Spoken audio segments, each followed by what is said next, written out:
नमस्कार, खबर दोपहर देख रहे हैं आप। न्यूज रूम से आपके साथ मैं हूं शिप्रा झा और मैं हूं आपके साथ अली मतर। और शुरुआत बड़ी खबर से करेंगे।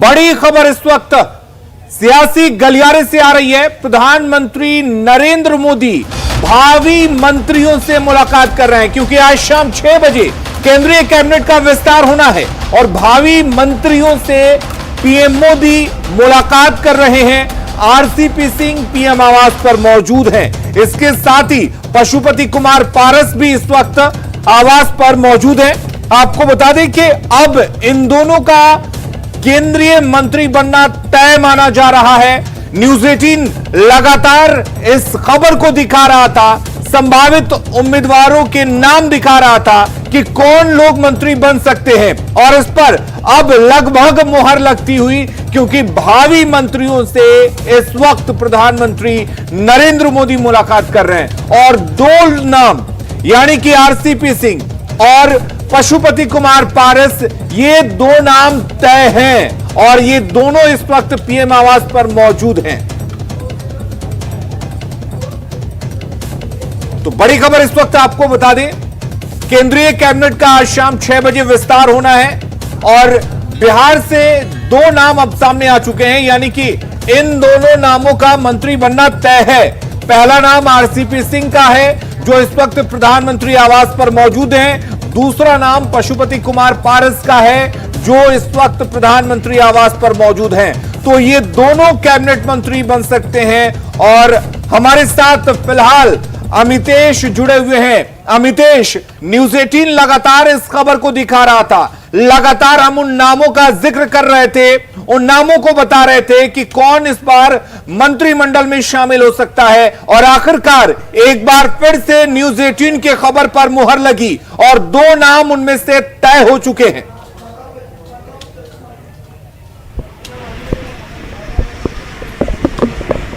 कट गया है, क्यों कट? चलिए अमितेश से एक बार फिर से जुड़ने की कोशिश करेंगे, लेकिन आपको बता दें कि शाम को 6 बजे मंत्रिमंडल का विस्तार होना है और इस वक्त पीएम आवास पर आरसीपी सिंह और पशुपति कुमार पारस मौजूद हैं। जेडीयू कोटे से कैबिनेट मंत्री बनेंगे। हमारे साथ दिवाकर जुड़े हुए हैं। दिवाकर, एक नाम जेडीयू कोटे से तय हो चुका है, यानी कि आरसीपी सिंह केंद्रीय मंत्री बनेंगे, यह बात तय है।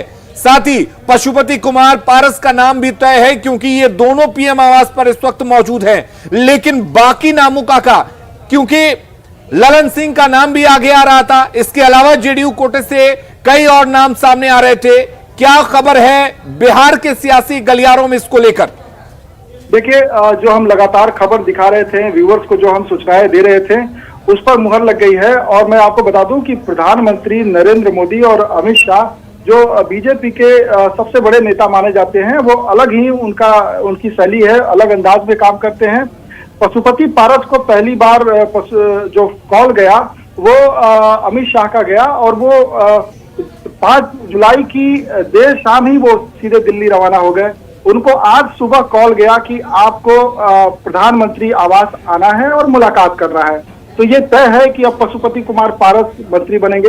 रही बात दूसरे जेडीयू जो सहयोगी दल की बात है, तो नीतीश कुमार ने इशारों में जो पटना एयरपोर्ट है उस पर उन्होंने साफ तौर पे कह दिया था कि केंद्रीय मंत्री परिषद में कौन शामिल होगा, इसको लेकर आरसीपी सिंह तय करेंगे। तो साफ तौर पे ये बात अब जाहिर हो गई कि आरसीपी सिंह ही तय करेंगे कि जेडीयू का प्रतिनिधित्व किसको मिलेगा। तो आरसीपी सिंह मंत्री बनने हैं, उनका भी तय हो गया।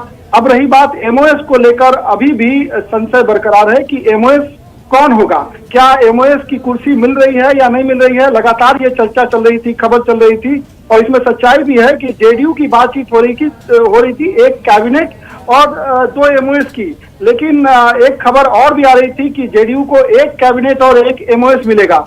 तो अब ये तीसरा नेता अगर कोई आता है सहयोगी दल से, यानी कि एलजेपी के पशुपति पारस ने आवास में जाकर मुलाकात की है, जेडीयू से आरसीपी सिंह ने मुलाकात की है, अगर कोई तीसरा नेता आता है तो ये साफ हो जाएगा कि एलजेपी से एक किसी सदस्य को हिस्सेदारी मिल रही है केंद्रीय मंत्री परिषद में, और जेडीयू से अभी तक एक ही हिस्सेदारी की बात साफ हो पाई है। खबर ऐसी भी आ रही थी बीच में कि 4 सीट मांगा जा रहा था जेडीयू की तरफ से, लेकिन बताया जा रहा था कि 2 सीट भी बीजेपी देने को तैयार नहीं है। तो ऐसे में अब क्या परिस्थिति आपको दिखाई दे रही है? क्या अब बीच का रास्ता निकाला जा चुका है? देखिए, 4 सीटों की जहां तक बात है, जब 2019 में सरकार गठित हो रही थी तो उस वक्त जेडीयू ने 4 सीटों की डिमांड की थी। लेकिन फिलहाल जो बातचीत चल रही थी, एक कैबिनेट और 2 एमओएस की चर्चा चल रही थी। और अब कुछ ही घंटों में ये साफ हो जाएगा कि अगर जेडीयू का कोई और नेता भी पहुंचा है प्रधानमंत्री आवास तो उसे मंत्रिपरिषद में जगह मिल सकती है। अभी जो साफ तस्वीर है उसमें यही साफ है कि बीजेपी बिहार से अपने सहयोगियों को ही केंद्रीय मंत्रिपरिषद में जगह दे रही है।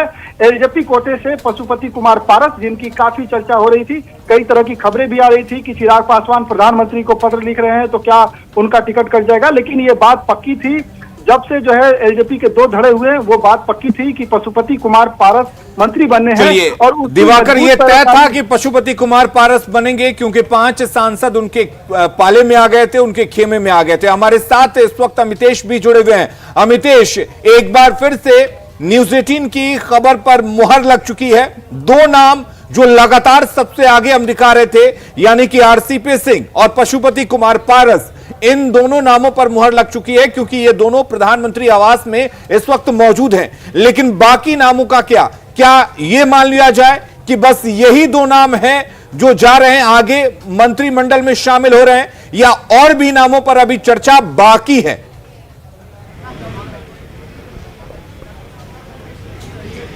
देखिए, एक बात बिल्कुल साफ है कि बीजेपी की तरफ से कोई भी व्यक्ति मंत्री नहीं बनने जा रहा है। बिहार के अगर कोटे से बात करें तो अभी तक सुशील मोदी पटना में है, सुशील मोदी के मंत्री बनाए जाने की चर्चा थी। संजय जायसवाल बेतिया में है, इसलिए किसी भी तरह से बीजेपी का कोई भी व्यक्ति मंत्री नहीं बनने जा रहा है। लगभग ये बात अब साफ होती जा रही है बिहार की अगर बात करें तो। दूसरी बात करें अगर एलजेपी कोटे से, तो एलजेपी कोटे से पशुपति पारस, चूंकि रामविलास पासवान के निधन के बाद एक सीट जो खाली हुई थी तो उस सीट पर पशुपति कुमार पारस को बनाया जा रहा है। और जो सूत्र बता रहे हैं उसके मुताबिक पशुपति कुमार पारस ही कैबिनेट मंत्री बनेंगे।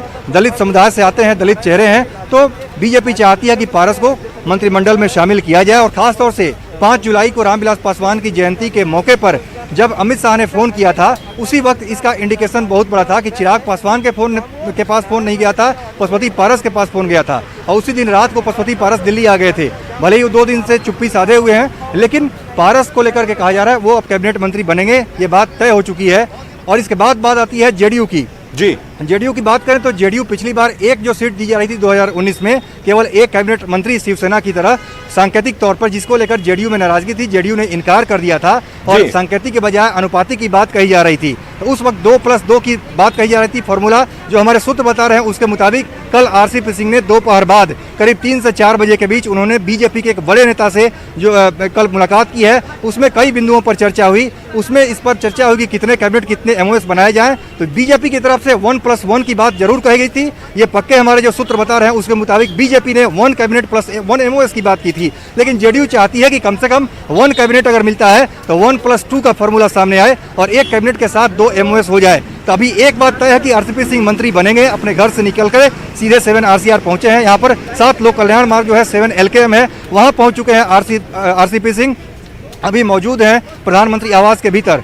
तो आरसीपी सिंह का मंत्री बनना लगभग तय है, ये तय हो चुका है कि केंद्रीय मंत्री बनेंगे, कैबिनेट मंत्री बनेंगे। लेकिन उनके साथ एक राज्य मंत्री होगा या 2 राज्य मंत्री होंगे जेडीयू कोटे से, इस पर अभी इस बात से पर्दा नहीं उठाया। चूंकि जितने भी संभावित नाम हैं उन लोगों से हमारी बात अभी हुई है थोड़ी देर पहले। अति पिछड़े समुदाय के बहुत नाम है, चाहे चंद्रवंशी हो या फिर रामनाथ ठाकुर हो, दिलेश्वर कामत की बात हो या फिर संतोष कुशवाहा हो, किसी के पास अभी फोन नहीं गया है। तो हो सकता है कि यानी कि यहाँ पर अभी संशय बरकरार है लेकिन उम्मीद कम है। लेकिन इस बीच अमितेश आपको रोकेंगे, बने रहिए हमारे साथ। दिवाकर भी हमारे साथ बने हुए हैं। बड़ी खबर इस वक्त ये आ रही है कि अब बिहार बीजेपी कोटे से मंत्री कोई भी नहीं बनने जा रहा है। लगातार सुशील मोदी के मंत्री बनने की चर्चा थी, लेकिन अब चर्चाओं पर लगभग विराम लग चुका है क्योंकि अभी तक सुशील मोदी पटना में ही है। और ये बड़ी खबर इस वक्त आपको बता दें कि बीजेपी कोटे से कोई भी बिहार से मंत्री नहीं बनने जा रहा है।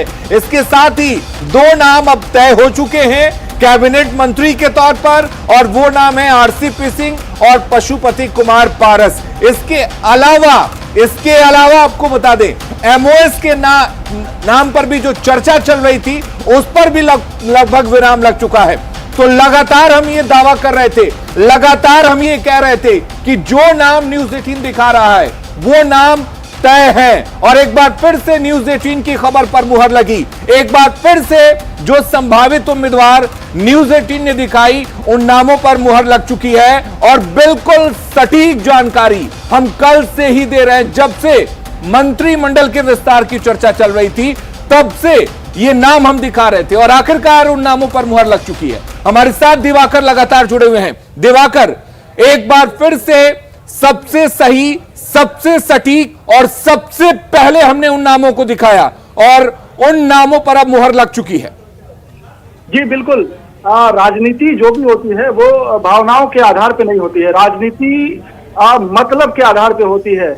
और बीजेपी के लिए अभी बिहार सियासी रूप से उतना महत्वपूर्ण नहीं है जितना यूपी महत्वपूर्ण है, जितना आसाम महत्वपूर्ण है, जितना महाराष्ट्र महत्वपूर्ण है, जितना पश्चिम बंगाल महत्वपूर्ण है।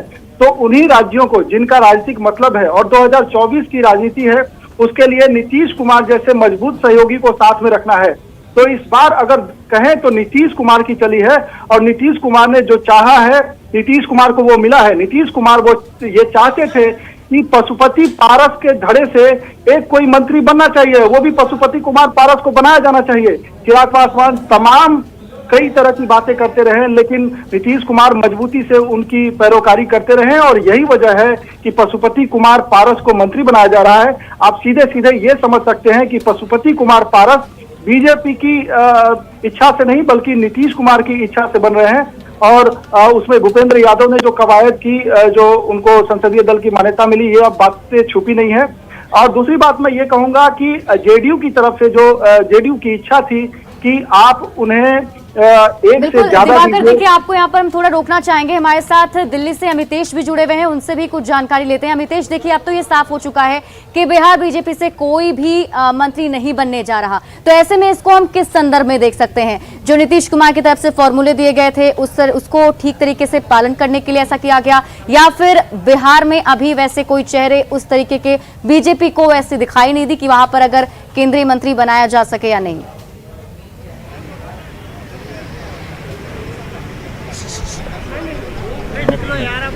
देखिए, सबसे पहले मैं बता देना चाहता हूं कि बीजेपी की तरफ से 5 मंत्री पहले से ही हैं केंद्र में। एक देखा जाए तो रविशंकर प्रसाद है कैबिनेट मंत्री, गिरिराज सिंह है कैबिनेट मंत्री, इसके अलावा एमओएस स्वतंत्र प्रभार के हैं आरके सिंह, और इसके अलावा 2 एमओएस हैं अश्विनी चौबे और नित्यानंद राय। तो 5 मंत्री पहले से ही बीजेपी कोटे से हैं, तो उसमें अगर 5 से ज्यादा बनाने की संभावना बहुत कम नजर आ रही थी। हाँ, सुशील मोदी के नाम की चर्चा जरूर थी कि डिप्टी सीएम थे, अगर उन्हें दिल्ली भेजा जा रहा है, राज्यसभा का सदस्य भी बनाया गया है, तो उनके अनुभव को देखते हुए, उनके तजुर्बे को देखते हुए और बिहार से बाहर दिल्ली भेजने के बाद ऐसा हो सकता है कि सुशील मोदी को बनाया जाए। लेकिन सुशील मोदी के पास कोई फोन नहीं गया है और जो सिचुएशन जिस तरह से बना कैबिनेट बर्थ को लेकर के, क्योंकि खासतौर से सुशील मोदी अगर बनते तो कैबिनेट मंत्री बनते, उससे नीचे नहीं बनते।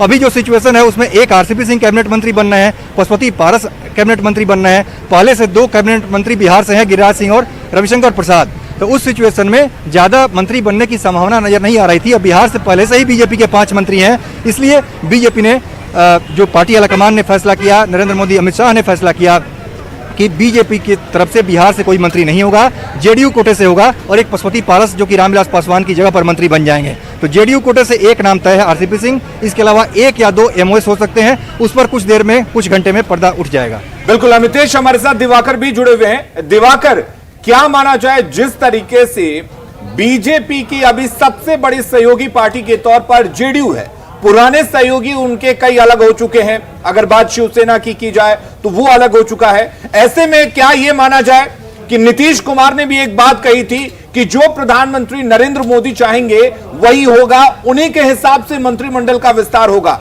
तो क्या यह माना जाए अगर सिर्फ एक कैबिनेट जेडीयू को दिया जा रहा है तो कोई बड़ा मंत्रालय मिल सकता है, जेडीयू के खाते में जा सकता है?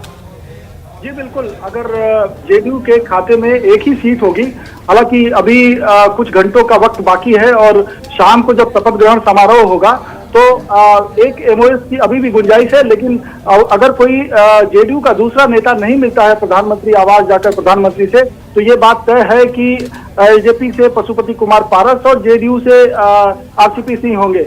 और ऐसे में अगर 2 कैबिनेट मिलते हैं तो उसमें महत्वपूर्ण डिपार्टमेंट होंगे दोनों के पास, संख्या कम होगी तो महत्वपूर्ण डिपार्टमेंट होंगे। मैं आपको बता दूं कि नीतीश कुमार ने जो पटना का एयरपोर्ट है उस पर दो बातें उन्होंने कही थी कि प्रधानमंत्री की जो इच्छा होगी उसी के अनुसार होगी, और केंद्रीय मंत्रिपरिषद में कौन शामिल होगा राष्ट्रीय अध्यक्ष के नाते आरसीपी सिंह तय करेंगे। तो ये बातें साफ हो गई थी कि आरसीपी सिंह की ही चलेगी, यानी कि आरसीपी सिंह केंद्रीय मंत्रिपरिषद में शामिल होंगे। दूसरी बात मैं कहता हूं कि राजनीति में जब भी जो हाई टाइम होता है उसमें यह देखा जाता है कि हमें किस चीज को ज्यादा तवज्जो दी जानी है। आपके पास ऑप्शंस होते हैं। अभी 2024 की राजनीति है, आगे की लोकसभा के चुनाव होने हैं, और उससे पहले जो सबसे ज्यादा महत्वपूर्ण उत्तर प्रदेश का चुनाव है, तो उत्तर प्रदेश के नजरिए से बीजेपी ज्यादा सदस्यों को केंद्रीय मंत्रिपरिषद में जगह दे रही है। दूसरी बात है कि नीतीश कुमार मजबूत सहयोगी हैं। वो जिस तरीके से विरोधी लामबंद हो रहे हैं और प्रधानमंत्री के खिलाफ एक मोर्चा तैयार करने की कोशिश कर रहे हैं, तो नीतीश कुमार कहीं उनके मोर्चे में शामिल ना हो, नीतीश कुमार की सारी बातें मानी जाए, और नीतीश कुमार को कम सीटें होने के बावजूद उनको मुख्यमंत्री बनाया गया। एलजेपी से उनकी जो राजनीतिक रार थी उसमें यानी कि कुल मिलाकर ये कहना गलत नहीं होगा दिवाकर कि रिश्तों को और मजबूत करने की कोशिश की गई। हमारे साथ अमितेश भी इस वक्त जुड़े हुए हैं। अमितेश, क्या लगता है, क्या ये माना जाए, हालांकि ये काफी पहले कहना होगा कि क्या मंत्रालय मिलेगा, लेकिन ये माना जाए कि एक बढ़िया और मजबूत विभाग दिया जा सकता है जेडीयू को?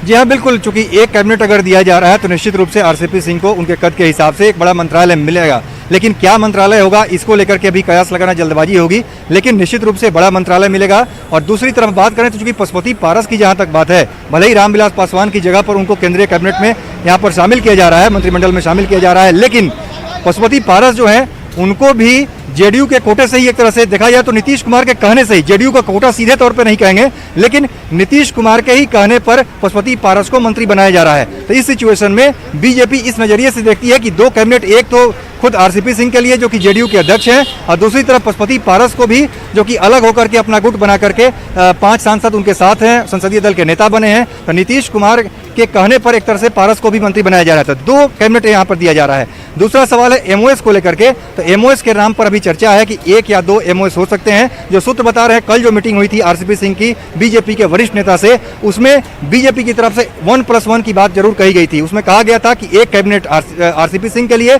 और एक और एमओएस की बात थी। लेकिन अभी 7 LKM में यहाँ पर जो प्रधानमंत्री आवास है वहाँ पर जेडीयू कोटे से जो दूसरा मंत्री है, राज्य मंत्री जिसे बनाए जाने की बात सामने आ रही है, वो कोई नहीं पहुंचा है। और जितने भी लोगों से मेरी बात हुई है उनमें किसी के पास अभी फोन नहीं पहुंचा है यहाँ से कि आपको मंत्री बनाया जा रहा है, ना ही राष्ट्रीय अध्यक्ष आरसीपी सिंह की तरफ से, ना ही प्रधानमंत्री आवास की तरफ से। तो ये बात बिल्कुल क्लियर है कि अभी दूसरे नाम पे अटकलें ही लग रही हैं। अभी क्लैरिटी इस बात पर नहीं है कि आरसीपी सिंह और पशुपति पारस के अलावा तीसरा क्या कोई एमओएस बनेगा, लेकिन अभी किसी के पास फोन नहीं गया है जो हमारे सूत्र बता रहे हैं। यानी कि 2 नाम तय हैं, तीसरे नाम पर अभी चर्चा चल रही है और तीसरा नाम भी आ सकता है। दिवाकर भी हमारे साथ लगातार बने हुए। दिवाकर, 2 बातें यहां पर हम जानना चाहेंगे।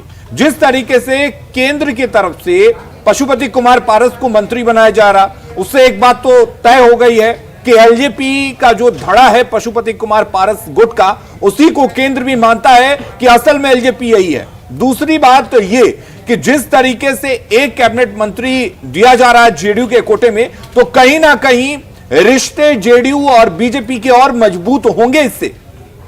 जी बिल्कुल। जिस तरीके से पूरी कवायद चली उसमें नीतीश कुमार अब महत्वपूर्ण हो गए हैं 2024 के लोकसभा चुनाव के लिए। मैं बार बार कह रहा हूं कि 2024 का जो लोकसभा चुनाव है वो अब एनडीए के लिए काफी महत्वपूर्ण है, और उससे पहले उत्तर प्रदेश का जो चुनाव है उसको सेमीफाइनल के तौर पे देखा जा रहा है। उत्तर प्रदेश, अक्सर कहा जाता है कि लखनऊ से ही दिल्ली का रास्ता जाता है, तो उत्तर प्रदेश से भरपूर हिस्सेदारी मिलेगी। साथ ही महाराष्ट्र जैसे महत्वपूर्ण राज्य हैं जो राजनीतिक रूप से अभी काफी प्रासंगिक हो गए हैं, पश्चिम बंगाल काफी प्रासंगिक हो गया है, और आसाम में जो नेतृत्व परिवर्तन हुआ है तो उसको अकोमोडेट करना है, तो सर्बानंद सोनोवाल और जो है हेमंत बिश्व शर्मा की चर्चा होती है।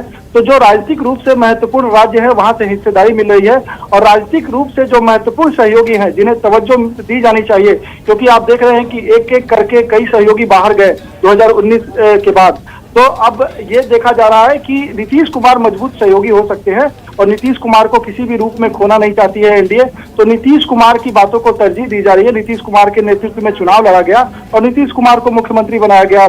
सदस्य संख्या कम होने के बावजूद लगातार चिराग पासवान और अन्य लोग विरोध करते रहे, लेकिन बीजेपी ने तवज्जो दिया कि जो पशुपति पारस का जो धड़ा है, यानी कि जिसको लेकर नीतीश कुमार की भी इच्छा है। पशुपति पारस लंबे समय से नीतीश कुमार के सहयोगी रहे, 28 साल उनका विधानसभा में गुजरा है, उनके जो बिहार के नेता है उनसे अच्छे संबंध रहे हैं। और यही वजह है कि जब रामविलास पासवान का श्राद्ध चल रहा था तो उन्होंने नीतीश कुमार को लेकर एक पॉजिटिव बयान भी दिया था।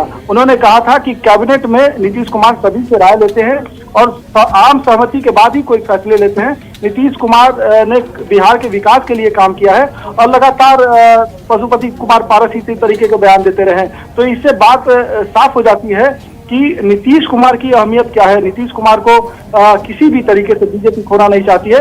वैसे समय में जब शरद पवार के नेतृत्व में एक अलग मोर्चे की बात की जा रही है और राष्ट्रीय राजनीति में अगले विकल्प गैर बीजेपी गैर कांग्रेस एक विकल्प की तलाश की जा रही है, ऐसे में नीतीश कुमार अगर एनडीए से बाहर जाते हैं तो वो मुश्किलों का सबब हो सकता है। इसीलिए नीतीश कुमार चूंकि पुराने सहयोगी बिल्कुल, देखिए दिवाकर आपसे तो बातचीत करेंगे, हमारे साथ दिल्ली से अमितेश भी जुड़े हुए हैं, उनसे ही बातचीत कर लेते हैं। अमितेश, देखिए जिस तरीके से जेडीयू की बात कहीं ना कहीं मानी गई है बीजेपी की तरफ से, ऐसा हम कह सकते हैं, तो वैसे में क्या लगता है कि 2024 में बीजेपी के सहयोगियों के बीच, यानी कि जो उनकी सहयोगी पार्टीज है उनके बीच में ये संदेश जरूर जाएगा कि बीजेपी उन लोगों का भी ख्याल रखती है?